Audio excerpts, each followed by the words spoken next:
It's an idea called catastrophic plate tectonics. Dr. John Baumgardner has pioneered this.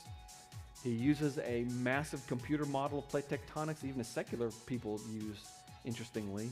He divided the Earth into 30 million cells, and I think he solves like 31 differential equations per time increment using all these geophysical stuff. And what he figured out was that once plate tectonics starts, the downward pressure of a plate causes liquefaction of the mantle.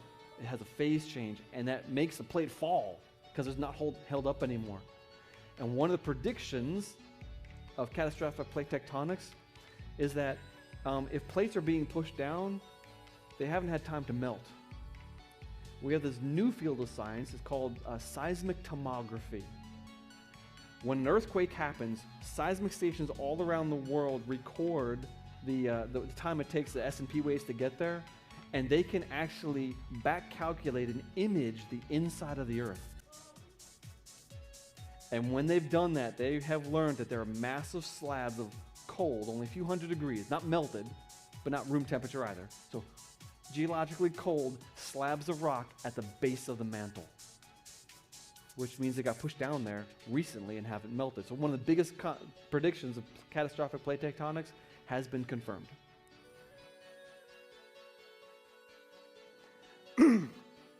Now, at the time that he made this initial, I'm going to say prediction, because his model said that there should be mantle-wide flow, but everyone said, no, it can't be, it can't be. We had no way to test this idea. It was just a crazy idea that seemed to be counter to the evidence that we had. But what began to be developed in the 1990s, late 1980s, John did this stuff initially in the 1980s, and so he made this prediction in the 80s.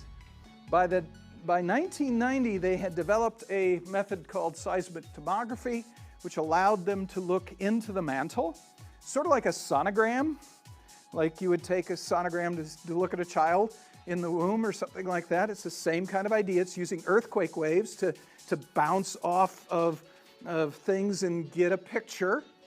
Initially, we're getting very fuzzy pictures of just the very shallow portion of the mantle. But as time went on, the technique improved, and we began to see more clearly, more deeply. And it was really fun to watch it during the early 1990s, because they were reaching further and further in, 100 kilometers into the Earth, 200 kilometers, and it was very exciting because they could see the cold material underneath the subduction zones, just where they were supposed to be. Very exciting. They go 200 kilometers, it's still there, good, this is perfect. 300, 400, 500, 600, they're going all the way down, and it's beautiful. The cold stuff goes right down beneath the subduction zones. They go to 700 kilometers, 800 kilometers, and it keeps on going. And all of a sudden, the party kind of settles down a little bit. It's like, oh, what's going on? Let's adjust, something must be wrong. But alas, the cold zones went right through the increased viscosity zone and kept on going. Now, it took until late in the 1990s to get all the way to the core mantle boundary, but it was traceable all the way down. Mind-blowing. Okay, now another thought. If, in fact, John's model is correct and reflects something about reality that occurred during the flood, then if these cold slabs are dropping at meters per second, they've got 3,000 kilometers to go to get to the core mantle boundary. It's going to take them a while, okay? Meanwhile, the mantle's really hot. It's going to be melting them. How long is it going to take? Well, 5 to 8 kilometer thick slab will take approximately 10 million years, maybe even as much as 100 million years to melt away. So in a flood model, where it's dropping at meters per second and getting there in a few weeks or months, it hasn't melted away. In fact, it's only 4,500 years ago, so they should still be there, right? So in this model, these cold plates, they're starting out at the temperature of ocean water. Let's say it's close enough to 0 degrees centigrade.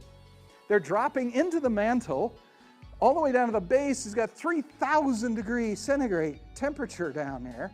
And you're going to pile these things up. Now, they can't go into the core because the core is iron nickel, much, much denser.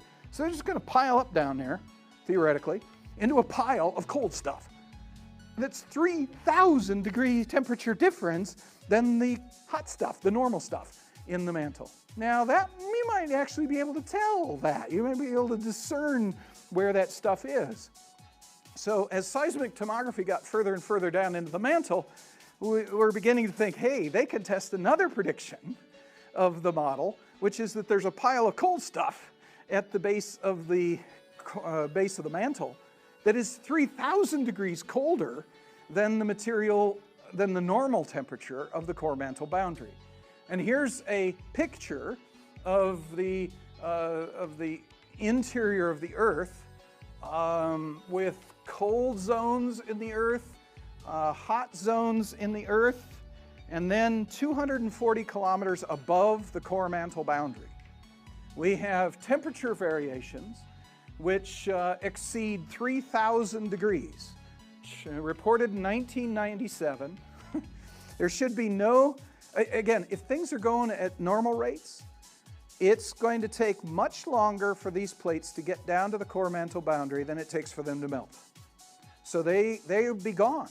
There should be no cold stuff at the core mantle boundary if things go slow. It's only going to be there if things go as fast as this model predicted. And what we have is temperature differences at the core mantle boundary in excess of 3,000 degrees. Amazing prediction. Pretty cool stuff. Again, that might even make it right. I don't know, maybe.